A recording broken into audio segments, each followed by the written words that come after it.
Hello दोस्तों, फिर से स्वागत है आपका एक नए वीडियो में। तो आज हम बात करेंगे जो पिछला वीडियो में कंप्लीट नहीं हो पाया था, तो आज वो इस वीडियो में अपन कंप्लीट करेंगे। अपन ने क्या पढ़ा था? जो फोर्थ सेमेस्टर की जेनेटिक्स का फोर्थ यूनिट था, है ना, तो वो पढ़ी थी। उसमें अपन ने क्या पढ़ा था? जेनेटिक कंडीशन इन अडल्ट है, इन इस ये पढ़ा था। तो इसमें मेनली अपन ने कौन कौन से मतलब टॉपिक कवर अप किए थे? पहला तो फैमिली कैंसर के बारे में पढ़ा था। फिर बाद में दूसरा पढ़ा था इनबॉर्न एरर ऑफ मेटाबॉलिज्म के बारे में पढ़ा था। फिर इसके बाद में अपन ने पढ़ा था ब्लड ग्रुपिंग के बारे में, कि ब्लड ग्रुपिंग क्या क्या होती है। फिर बाद में अपन ने पढ़ा था हेमेटोलॉजिकल डिसऑर्डर्स के बारे में पढ़ा था।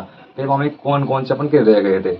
एक तो जेनेटिक हीमोक्रोमेटोसिस, जेनेटिक हीमोक्रोमेटोसिस रह गया था। फिर वहाँ में एक हंटिंग डिजीज रह गया था। फिर वहाँ में तीसरा था मेंटल इलनेस। तो ये तीन टॉपिक रह गए थे। जेनेटिक हीमोक्रोमेटोसिस रह गया था, मेंटल इलनेस रह गया था, और एक हंटिंग डिजीज रह गया था। तो आज इन तीनों तीनों टॉपिक को अपन कवर अप करते हैं। तो सबसे पहले बात करते हैं अपन हीमोक्रोमेटोसिस के बारे में, है ना। तो ये चीज़ होती क्या है हमें?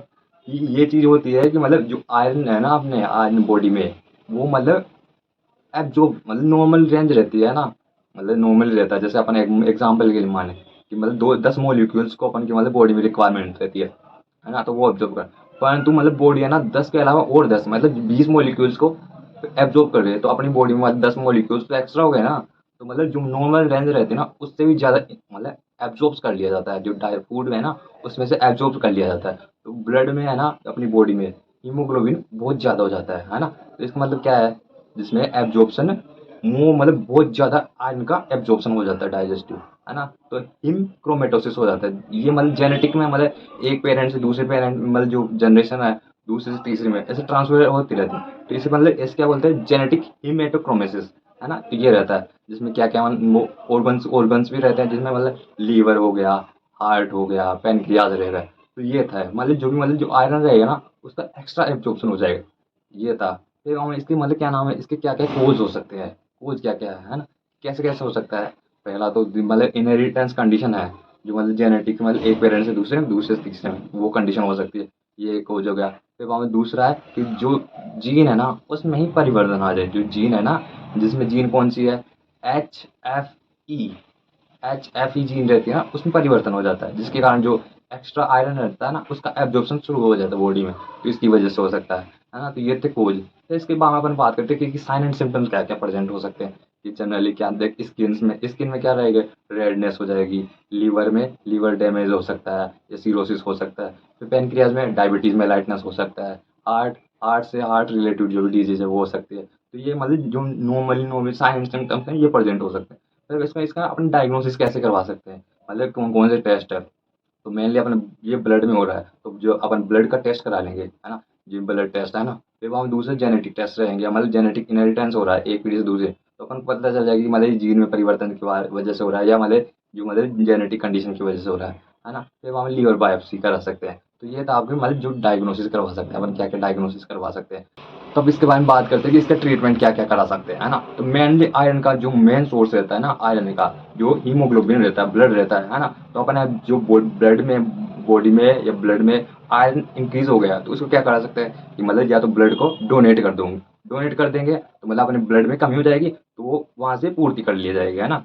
जैसे 10 मॉलिक्यूल्स एक्स्ट्रा हो गए ना, तो उन 10 मॉलिक्यूल्स को अपन दान कर देते हैं। तो मतलब जो मतलब पहले 20 थे, 10 मॉलिक्यूल मतलब अपन दान कर देते, तो 10 तो बचे ना अपने पास, मतलब वो सफिशियंट है अपने, है ना। तो ब्लड डोनेट कर देंगे। फिर वहाँ मतलब कुछ मेडिसिन का अपन यूज कर लेंगे, जो मतलब आयरन का इंटेक को मतलब ब्लॉक कर देगी, है ना। फिर मेडिसिन ले लेंगे, है ना। फिर वहाँ में तीसरा है अपने जो लो आयरन डाइट रहेगी ना, वो लेंगे, कि जिसमें जो मतलब जो डाइट रहेगी ना, जिसमें आयरन मतलब बहुत कम रहेगा, है ना। तो आयरन कम रहेगा तो अपनी बॉडी में इंटेक्ट नहीं हो पाएगा, मतलब जेनेटिक हीमेटोक्रोमेटोसिस नहीं हो पाएगा। तो मतलब ये थे इसके करते कि नर्स का क्या क्या रोल रहेगा। नर्स का रोल वही है मतलब सिंपली कि मतलब जेनेटिक कंडीशन रहेगी तो जेनेटिक काउंसलिंग कराएंगे, उसका डायग्नोसिस कराएंगे, उसका ट्रीटमेंट कराएंगे, है ना। फिर वहाँ में आयरन ज़्यादा है तो आयरन को कंट्रोल करने के लिए डाइट मेंटेन करेंगे। फिर वहाँ में मतलब जो भी अपन मतलब एजुकेट करना है, अवेयरनेस दिलाना है, तो वो सारे अपन इसमें करेंगे। नर्स का रोल वो मतलब जो चीज़ें हैं वो सेम की सेम, सब में लगभग सेम चल जाएगी। फिर इसके बाद में अपन बात करते हैं, सेकेंड पॉइंट है जो हंटिंग डिजीज़ है। हंटिंग डिजीज़ मतलब हंटिंग डिजीज़ मतलब बात करते हैं कि मतलब हंटिंग डिजीज़ है क्या? कि हंटिंग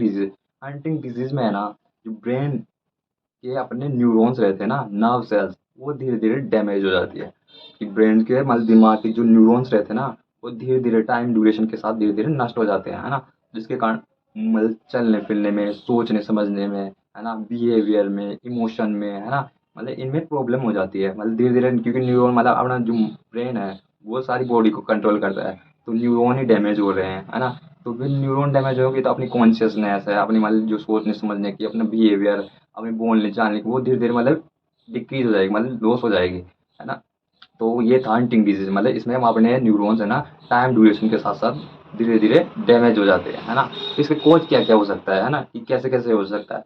मेनली मतलब ये जीन म्यूटेशन के कारण हो सकता है। जीन म्यूटेशन में कौन सी, HTT जीन रहती है ना, उस जीन के म्यूटेशन के कारण हो सकता है। फिर वहाँ दूसरा आता है जो क्रोमोसोम नंबर 4 रहता है ना, उसमें परिवर्तन हो जाए।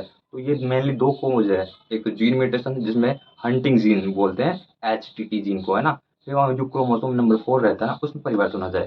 तो ये थे आपके कोज, है ना। फिर कोज के बारे में अपन बात करते हैं, साइन एंड सिम्टम क्या क्या रहेंगे इनमें, है ना। मतलब सबसे मतलब पहले अपन बात करते हैं मूविंग, है ना। मूविंग मतलब जब अपन चलने फिरने में प्रॉब्लम हो जाएगी, जैसे अपने मतलब मसल्स वीकनेस हो जाएगी, है ना, मसल्स प्रॉपर रूप से काम नहीं करेगी, पेन होगा, ये होगा, है ना। फिर वहाँ दूसरा है मेंटली, मेंटली मतलब उसमें मेमोरी लॉस हो जाएगी, है ना।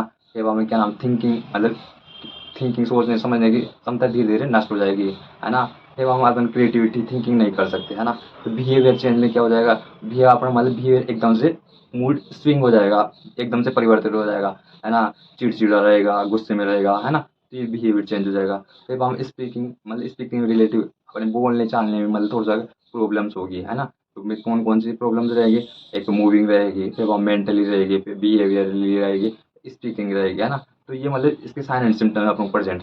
इसकी क्या क्या डायग्नोसिस टेस्ट है, मतलब अपन के मतलब इसे हंटिंग डिजीज में क्या क्या डायग्नोसिस टेस्ट रहेंगे, है ना। कि मतलब सबसे पहले अपन मतलब किसी की डायग्नोस करना, तो उसकी फैमिली हिस्ट्री निकालेंगे। जो फैमिली हिस्ट्री है ना किसी के मतलब पहले किसी प्रेजेंट था, तो अपन पता कर लेंगे कि हाँ ये जेनेटिक कंडीशन है कि नहीं है। फिर हम न्यूरल अपने जो न्यूरॉन्स रहेंगे उनका एग्जामिनेशन करेंगे कि न्यूरॉन्स प्रॉपर रूप से मतलब काम कर रहे हैं, कितने डैमेज हो गए, कितने डैमेज नहीं हुए, है ना। कौन कौन सा पार्ट डैमेज हो रहा है, कौन सा पार्ट डैमेज नहीं हो रहा, है ना। तो ये इसके बारे में एग्जामिनेशन करेंगे। फिर हमें जेनेटिक कंडीशन आएंगे तो जेनेटिक टेस्टिंग कराएंगे। फिर हमें जो मतलब अब ब्रेन का है तो या तो CT कराएंगे, CT स्कैन कराएंगे, या MRI करेंगे। तो ये तो हमारे इसके डायग्नोसिस टेस्ट के बारे में। तो अब इसके बारे में अपन बाद में बात करते हैं कि मैं इसके जो हंटिंग डिजीज है इसके क्या क्या ट्रीटमेंट हो सकते हैं, कि ट्रीटमेंट क्या क्या है। अपन उसको मेडिसिन दे सकते हैं, है ना। फिर हमें एंटी डिप्रेशन जो मेडिसिन रहेगी वो दे देंगे, साइकोटिक एंड वो साइकोटिक थेरेपी दे देंगे, स्पीच थेरेपी दे देंगे, ऑक्यूपेशनल थेरेपी, ये थेरेपी दे देंगे ट्रीटमेंट में। जब हम रोल ऑफ नर्स वही अपन क्या करेंगे, मतलब उसको एजुकेट करेंगे, उसकी लाइफ स्टाइल में थोड़ा सा मॉडिफिकेशन करेंगे, अवेयरनेस दिलाएंगे,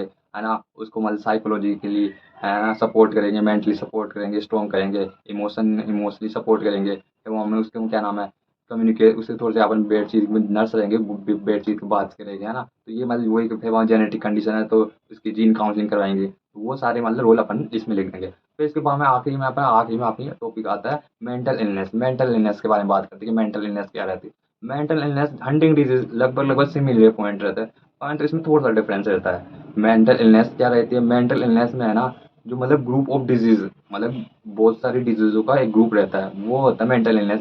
उसमें क्या होती है, वही सोचने समझने की, इमोशनली, बिहेवियरली, है ना, डेली लाइफ की जो मतलब फंक्शन एक्टिविटी वो मतलब अफेक्ट हो जाते हैं, है ना। परंतु इसमें जो नर्व सेल्स है ना वो डैमेज नहीं होते हैं। मतलब अच्छे से याद रखना है, हंटिंग डिजीज में है ना वही मतलब साइन एंड सिम्टम वही सब चीजें रहेंगे, परंतु हंटिंग डिजीज में नर्व सेल्स डैमेज हो जाते हैं, परंतु मेंटल इलनेस में नर्व सेल्स डैमेज नहीं होते कभी भी, है ना। तो ये याद रखने की चीज़ है कि मेंटल इलनेस में है ना नर्व सेल्स कभी भी डैमेज नहीं होगी, वही सोचने समझने की, इमोशनली, बिहेवियरली, है ना, वो सब चेंज हो जाएंगे, है ना। इस वजह इसके कोच कौन कौन से हो सकते हैं, है ना। मतलब कोच में सबसे पहले अपन मतलब जेनेटिक कंडीशन हो सकती है, मतलब जीन में म्यूटेशन हो गया, DNA सेगमेंट्स परिवर्तन हो गया। फिर इसके बाद में दूसरा आता है कि मतलब जो ब्रेन के केमिकल्स है ना उनमें इम्बैलेंस हो जाए, जैसे न्यूरो है उसमें कुछ परिवर्तन हो जाए, है ना, जिसमें इस क्या नाम है डोपामिन हुआ, स्टेरॉयड हुआ, है ना, तो उसमें परिवर्तन हो जाए। जब हमें स्ट्रेस के कारण हो सकता है, मतलब अपनी जो मतलब ज़्यादा ही अपन दिमाग पर ज़्यादा लोड डालते हैं ना स्ट्रेस, है ना, तो वो एब्यूज़ हो जाए या किसी मतलब लड़ाई झगड़ा हो जाए, है ना, तो उसकी वजह से हो सकता है। जब हम क्या नाम है अपन इसमें ये थे मतलब मेनली कोल क्या क्या नाम क्या क्या थे, एक तो जेनेटिक हो सकता है, एक ब्रेन हो सकता है, एक स्ट्रेस हो सकता है, तो ये इसके मेन कोज थे। फिर इसके बाद हम बात करते हैं कि मतलब कौन कौन से टाइप्स के रहते हैं, है ना। जो मेंटल इलनेस है कितने टाइप्स की रहती है ना। मूड डिसऑर्डर्स हो गया, फिर बाद में एनग्जाइटी डिसऑर्डर्स हो गया, फिर बाद में एंटी साइकोटिक मतलब साइकोटिक डिसऑर्डर्स हो गया, फिर बाद में पर्सनैलिटी डिसऑर्डर्स हो गया, फिर एक्टिंग डिसऑर्डर्स, मतलब ये जो भी डिसऑर्डर है मतलब मेनली ये डिसऑर्डर्स रहते हैं।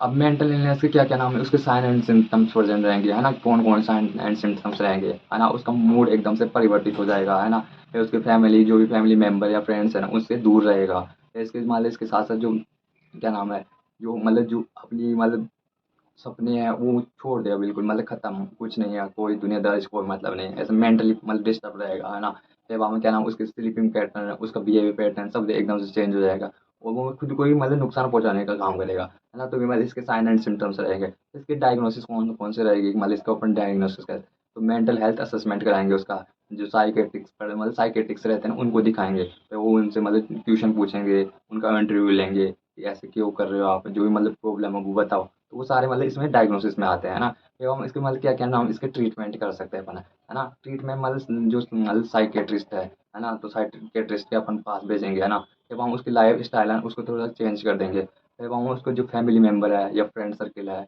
या अदर कोई सोशल ग्रुप है तो उसका इंटरेक्ट कराएंगे, उससे मतलब थोड़ा सा मतलब अच्छा फील कराएंगे, है ना, तो ये इसके ट्रीटमेंट रहेंगे, तो इसके बाद में नर्सिंग के क्या क्या रोल रहते हैं, वही नर्सिंग के रोल अगर मतलब एजुकेट करेंगे, अवेयरनेस दिलाएंगे, उसे इमोशनली साइकोलॉजिकल सपोर्ट करेंगे, जब हम मतलब कोई मतलब जो भी है अपन उसको मतलब अच्छे से रखेंगे, मतलब उसके साथ अच्छे से कम्युनिकेट करेंगे, बातचीत करेंगे, तो ये नर्स के रोल हो गए। फिर हम ये थे मतलब अपन ने क्या क्या पढ़ा इसमें, ओनली 3 टॉपिक के बारे में पढ़ा था, है ना, जेनेटिक हीमेटोक्रोमेटोसिस पढ़ा था, और हंटिंग डिजीज पढ़ा था, और एक मेंटल इलनेस पढ़ा था, ये तीनों टॉपिक पढ़े थे अपन ने, तो ये आप मतलब 4th यूनिट कंप्लीट हो गई जेनेटिक्स की, है ना। ठीक है, अब अपन मिलते हैं अगले वीडियो में अगले एक नए यूनिट के साथ, है ना, और इसके साथ साथ कौन से टॉपिक के बारे में आपको पढ़ना है वो कमेंट बॉक्स में कमेंट कर दीजिए, है ना। वीडियो पसंद आए तो लाइक कर देना, शेयर कर देना और सब्सक्राइब कर देना। ठीक है, मिलते हैं अपन। Take care, take care. जय हिंद, जय